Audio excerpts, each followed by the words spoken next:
Josh, you visited with Jim Nagy, he heads up the Senior Bowl. I'm not sure of his title exactly, but Yeah, I've executive director. Yep. executive director. I've known him for a number of years, and he shared some insight as to Hendon Hooker being at the Senior Bowl. He couldn't do anything, so maybe some people ask, why are you even there? But why was it significant, you think, that Hendon Hooker was there, according to Nagy? Yeah, and he wanted Hendon there because he's a quarterback, suffered the unfortunate serious injury, but thought there was real value for him being around NFL teams, which I would agree with. And it is different from other positions in terms of trying to build competition on the field. But Hendon on the field at Tennessee clearly took strides over the last couple of years to improve what he was as a quarterback. And down in Mobile for Senior Bowl week, he was able to show teams how he had matured in the leadership qualities that he carries. And I don't know where Hendon's going to go in the NFL draft. You can find a good amount of second round talk. There'll be a lot of people that probably project third or fourth round. But part of Jim's point was that, it takes one team. You hear that all the time, but it's going to be really difficult if a team is thinking third, definitely wait till the fourth round to take Hendon, to believe that Hendon will actually be there, because Hendon's going to be so impressive in how he presents himself. We'll see later in the spring how much he's able to do physically going through that rehab process. But I think Jim Nagy from the Senior Bowl wanted teams to be able to see the growth that Jim had seen in Knoxville in Hendon's game, and the growth that he's taken on as a leader at Tennessee since becoming a starter back in 2021.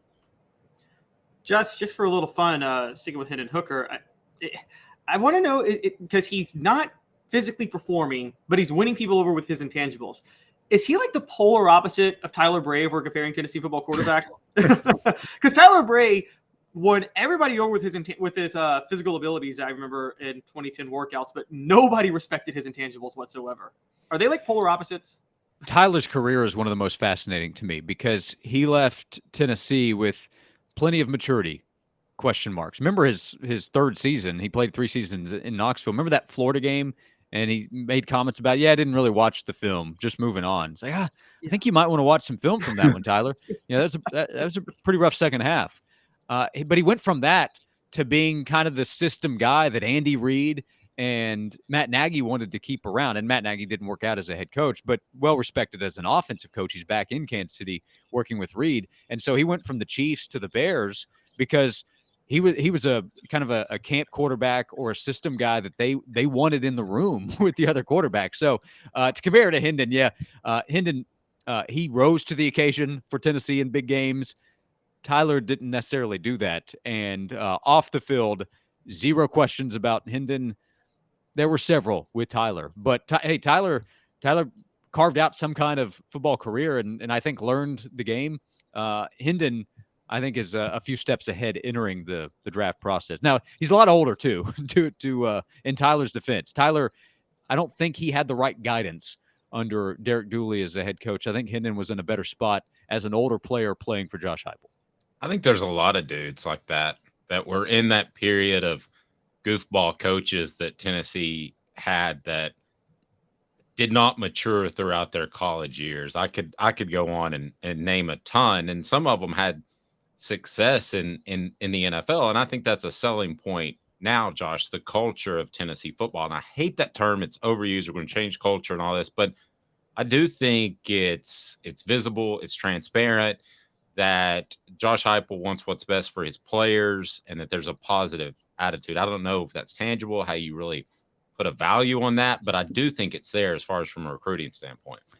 Yeah, so the term culture is used way too much, but I think that's because the programs that win and are successful and have it, they legitimately have the right kind of culture, and then other programs say they're going to or pretend to or try to, and they don't actually know what they're doing. Josh Heupel does. I think what he did at UCF, coming in and having to take over a program that at the time was at the top with Scott Frost where he left it, Josh Heupel, when he took over as a head coach, he recognized, okay, I need to listen to players. I'm going to do what I'm going to do, but I want to listen to the players, and I think that built trust. And he brought that to Knoxville in a different situation where the program is at the bottom of the SEC, but it was still about creating a connection with the players. There's a little bit of luck. I mean, it was Jeremy Pruitt that left Hendon Hooker. If Hendon Hooker were not in Knoxville, I don't think we're talking about an 11-win season this past year. And that would challenge that culture a little bit because winning is ultimately going to matter.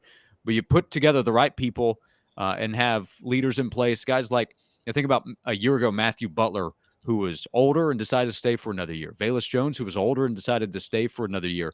Those guys buying in to what was a good plan legitimately by Josh Heupel, and then getting it right ultimately, not initially, but ultimately with Hendon Hooker as the quarterback. So you have real playmakers who do work off the field and were dedicated to getting things right, and it all came together. And then once that happens, you hope that you're able to pass that down to the next group. So on the offensive line, for example, Darnell Wright, look at his transformation. Look at Jerome Carvin, who was a real leader for them on the offensive line. Those guys move on. So other guys that have bought in and played a lot now and are older, Cooper Mays, Javonte Spraggins, they take the baton and they help lead from a culture standpoint. Still have to make plays, and how Joe progresses is going to matter. All that stuff matters. But from a buy-in standpoint and creating competition on the field in the locker room, I think that's been set in place by the guys who have now left the program. At Josh_Ward, he's on noon to 3 in the Sports Animal in Knoxville. So check him out. Josh, I appreciate it, buddy. You got it. Thanks a lot, guys. Thank you. Josh Ward of the Sports Animal. I don't think there's a better example, as Josh was saying, of Joe Milton. In this day and age where quarterbacks are hitting the door as fast as they can in the transfer portal, a guy that's willing to come back and stay, to me, is pretty phenomenal, Caleb. I think 99 out of 100 quarterbacks, when they know there's a starter ahead of them and they're running out of eligibility with 2 years left heading into last year, they're bolting, right?